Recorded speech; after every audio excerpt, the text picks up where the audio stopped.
not seeing a monster, but that big cylinder up ahead looks like the mining ship Peter's friend said to look for. Friend. For a night. And you'll see the monster soon as we place Rocket's monster summoning thingies. Flark, yeah. Groot, Quill, suit up. Team Rocket's up first. Star-Lord and his band of space pirates aren't your stereotypical heroes.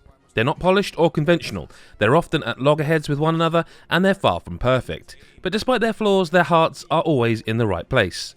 This is very much how I viewed Marvel's Guardians of the Galaxy. It's rough around the edges, but despite some issues, it's a thoroughly enjoyable romp through the cosmos. If you're not particularly excited to play it, I hope this review might change your mind. The story is surprisingly dense, filled with nods to the comics and originality as well. After the Galactic War, the Guardians are trying to make some money any way they can.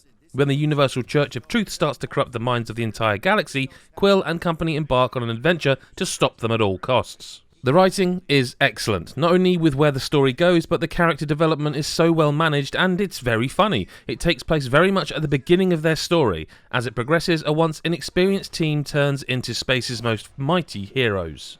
There's an emphasis on talking to the other members of the Guardians. As Star-Lord, you learn a lot about their backstories, their fears and their loves. By the end of the game, each member has gone on their own personal journey, which sees them a very different person to the one you were introduced to in the beginning. Aboard the Milano, you'll get plenty of chances to have one-on-one conversations with them. During missions, you'll find items that can be then discussed back on your ship. Some of these lead to interesting conversations that help to create bonds between you and your team. The mission to stop the Universal Church of Truth takes you all over the place. Of course, you visit nowhere, but many other planets are there to be explored. It reminds me a bit of how Ratchet & Clank Rift Apart was structured. Each chapter takes place on a different planet and sees you exploring each one. Marvel's Guardians of the Galaxy isn't an open world, but it doesn't need to be. There are some areas off the beaten path, but mainly they're there for you to find components to upgrade abilities or find a new equipable costume for your gang. It looks lovely on PS5. There's a lot of detail in every facet of it, both in character animations and the designs of the various environments.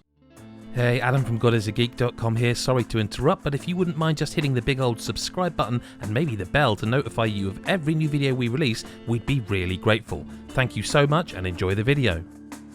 As for the gameplay, Eidos Montreal has managed to make it a lot of fun.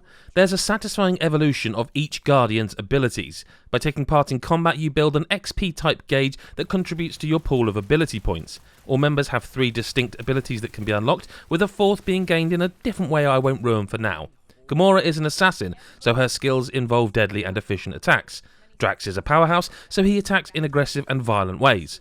Groot is more like the support character, using his body to trap and control, and Rocket is the tech wizard, using his arsenal of weapons to destroy enemies.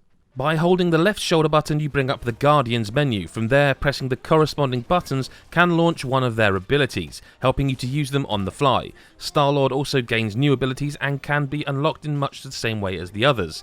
Using them is slightly different, as you have to press the left analog to bring his moves up. Throughout Marvel's Guardians of the Galaxy, you play as Star-Lord. He has ranged blasters that can fire at enemies, and after unlocking active reload, they become integral to each battle. The adaptive triggers provide resistance when firing your blasters, and hitting that green sweet spot provides a satisfying release of tension when constantly shooting. Not only are they used to fire at the bad guys, but new elemental abilities become available. Pressing different directions on the D-pad select them, and they can be used against certain enemy types, as well as particular environmental obstacles. For example, you can freeze Nova soldiers or shock them, as well as powering up dead door mechanisms and freezing vents to stop poisonous gas from oozing out. There's also melee combat, which works okay, but sometimes it can be unresponsive and sluggish. When in a big battle, it's best to stay at range and call in your teammates. I had times when I went to punch someone and a weird animation kicked in that happened almost in slow motion. Another core mechanic in the battle is Huddle. Once you've built your momentum meter, the Huddle can be triggered by pressing the left and right bumpers together. Upon doing so, Star-Lord calls in the Guardians for a rousing speech. Select the right response and the entire team gains a brief damage buff. Make a mistake and it's only Quill who gets it. Regardless, one of the game's awesome songs will kick in. I had the joy of blasting corrupted Nova Corps members while Wham's Wake Me Up Before You Go played. While huddles are a nice idea in theory, I felt they broke up the action. Eventually I stopped using them, so I had more time enjoying the combat.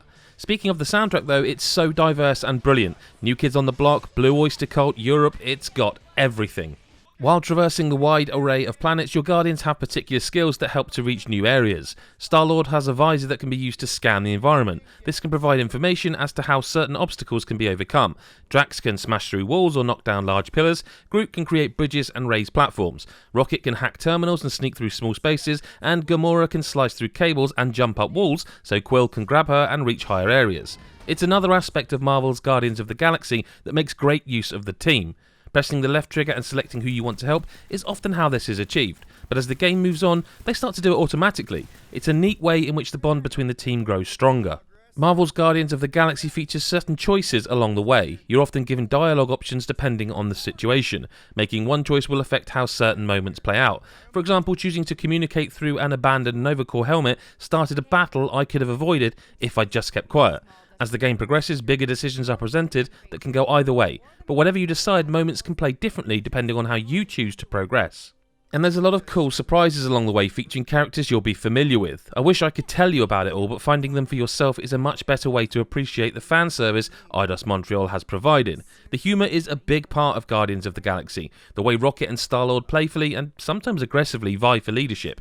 Drax's dry humour and sarcasm. Gamora's journey from serious assassin to allowing herself to enjoy life. It's wonderful. I caught myself smiling and laughing a lot, but it has a lot of heart. The voice acting is superb from everyone. I doubt anyone will find this aspect of it disappointing.